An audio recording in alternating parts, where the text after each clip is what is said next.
Adventure Chef right here. This guy passed me on the 5 freeway on the way up here, and I was like, I gotta figure out what this guy's all about. His rig is ridiculous, and obviously he's making food and traveling. What a dream. How you doing? What's your name? My name's Adam. Adam Glick. I cooked on boats for a number of years and sailed around the world a few times as a chef, and kind of translated all that into the off-road world. I'm the adventure chef. You know, it's just whether it's overlanding or cooking on an airplane, or you send me there, I'll do it. So you've carved out a living cooking. Yeah, cooking in weird situations, right? So like, you might jump off a boat in Timbuktu, and the requirement is to source a suckling pig and a spit for roast for the ocean, like at the beach. And how are you going to pull that off in less than 3 or 4 hours?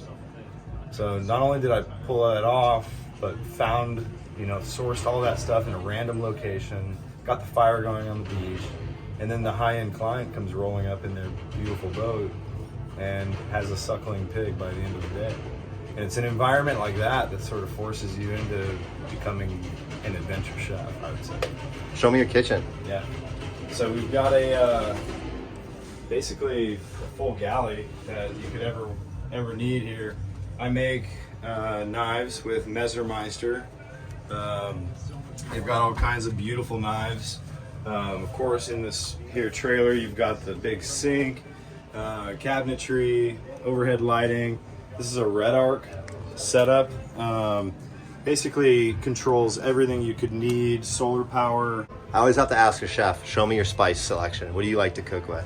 Well, I have a bias. I'm really into the Old Bay. I designed a pretty sweet little kit. It goes great in our world, in overlanding, van life, boats, whatever it may be, picnics, backyard, barbecues. This is a chef's knife. It is a 6-inch heeled folding chef's knife, German steel G20. This is the fillet knife, super flexible, lightweight and thin. Great for getting through silver skin, filleting a trout, whatever you're into. Paring knife, and of course the peeler, zester, cheese grater, fish scaler, and core. And finally, you've got the utensil, which has the bottle cap opener, forks, serrations, and a spoon. Of course, a cutting board. What cutlery kit would be complete without a folding cutting board? You can pick your food up, and it stays within the V as you slide it carefully into the pot.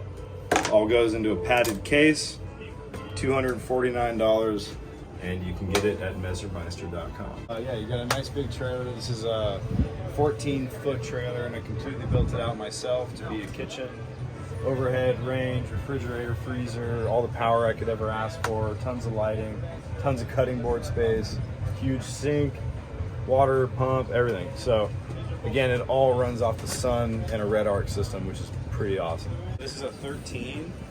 It's got about 150,000 miles on it, and it runs like a dream. 37-inch BF Goodrich KM3s, Black Rhino, Armory wheels. There's tons of ARB stuff. Of course, it's a pop-up 4-wheel camper. That's the go-to, in your opinion? I mean, it's the only one in my world. All ARB lighting, Warren winch, ARB bumper, Midland radios, Carly suspension. Up here on the awning, you'll notice I've got a solar blanket. It's doing double time with the solar that's on the roof. The trailer and the truck are separate solar. Yeah, keep them separate. Mostly because I'm not always dragging the trailer. One thing that a lot of people don't think about when they're buying these slide-in campers is the flatbed storage situation. So by having a customized flatbed like this one, I now have cutting board, work tables everywhere I go. You show up to the campsite, you plop down your work tables, they're lit. Not only that, it allows you to have something like a deck. There's also an extra place to add a spare tire. That's beautiful. Which you wouldn't normally have. I call this the roughneck, when you take the bed off. Oh, I like that. Because this would be like an oil rig guy would drive this from job to job or something. Yeah. It definitely looks roughneck. Yeah, or like a fire rig. Something. Yeah, surfboard racks, It's everything you need. It's diesel, of course, and pretty much the only truck that could sleep you and pull this giant trailer. This thing's awesome. All right, Chef, what do we have going on the grill It's just a classic roasted chicken. You know, I started at a really low temperature, about like that, and just really low and slow all day with the wok on top, kind of steaming it up. As those fats and everything start to break down and render, the meat pulls away from the bone, and as you can see here, that's a sure sign that you're about about tender enough to eat. If you can't pull the bone out, why even bother eating it? So about how long on the cook on this? I'd say that's about an hour and a half. And what rub? That's just a ton of Old Bay. Just and beer. And some butter. I basted it with some butter. And beer. And beer, always. So you just keep basting it while it's cooked? Yeah. You'll notice that, it gets nice and crispy, crunchy brown. That skin's fully rendered and real thin and easy to eat. And what I might do now is just crank this heat up and get that little bit of final char that we're looking for. It's really nice that these coals evenly distribute the heat. And look at that, instantly I've got crunchy crunch. Watch this chicken. Almost instantly, you've got that bubbling skin that you're looking for when you're serving it, a la minute, as we like to say. So you've roasted this earlier in the day. It's fully cooked. When you're ready to eat, give it a good blast, char it up.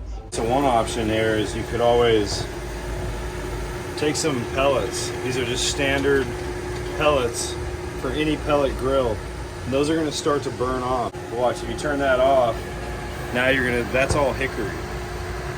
That's all hickory flavors. We've got pellets down inside of there, just smoldering away. One thing that you can do is do a quick soak in water with it. Or beer. Yeah, and you just do a quick, what is it you do to beer? I love beer. I was at the campsite and maybe I wanted to toss a stick in there. No big deal. That's going to give you a little bit of that extra natural wood flavor that we were really looking for. I can already smell that. Do you smell that? Smell that hickory? I do. Yeah. So let's drop some more pellets down in there. So I've got a bunch of pellets down in there. We're going to let those smolder up. And once they get nice and hot, all you're doing is adding flavor, right? It's essentially what you're looking for. So you just took a propane grill and added some hickory smoke to it. Exactly. Give you that extra flavor. There's no rules. No rules. Do whatever you want. That's right. Only been about a minute and these coals are already so hot that it instantly lights up the hickory pellets. And now the hickory pellets are providing just that right amount of slow heat. Can't overflame. And it smells great. Grill is off, no propane running, and we're on fire. Just a handful of pellets. Now that those are going, put this on top. And what's going to happen is it's going to start to smoke even more. Right? You're building this sort of cloud inside of here. It's just going to permeate the chicken and give it a great flavor. I can show you what I'm talking about. Look, it's already starting to show up. All hickory. Wood River, Oregon. Wood River, Oregon. Oregon. Yeah. I'm Bernardo Nella. I sharpen knives. Can we find you for on fun, Instagram? For fun. Yeah, Nella Knives. Nella Knives. On Instagram, yeah. What prompted you to build a knife sharpener on a bike? I had saw one in a magazine like this. And so I had a store where we used to sell a lot of nice knives. And as a conversation piece, I was like, we should make one. And then what was cool about it is every once in a while I would, I'll just use it for fun.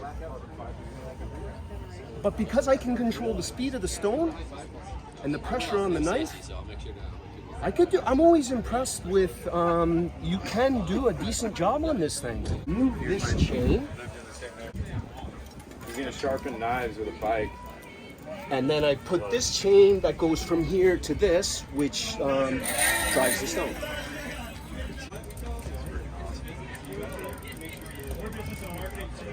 Actually, you get a workout on this thing.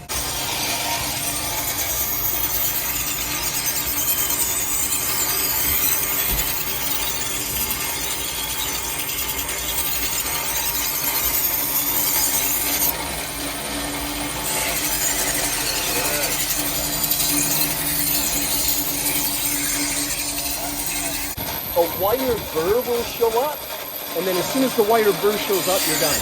Then you just remove it, and then nice and sharp.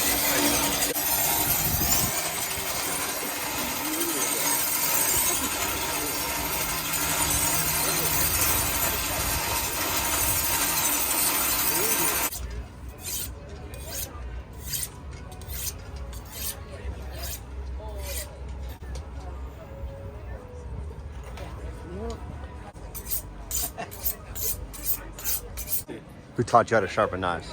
Father. Your father? Right, yeah. But my family goes back like four or five generations of Knife gardeners. sharpeners. Yeah. So cool. So cool.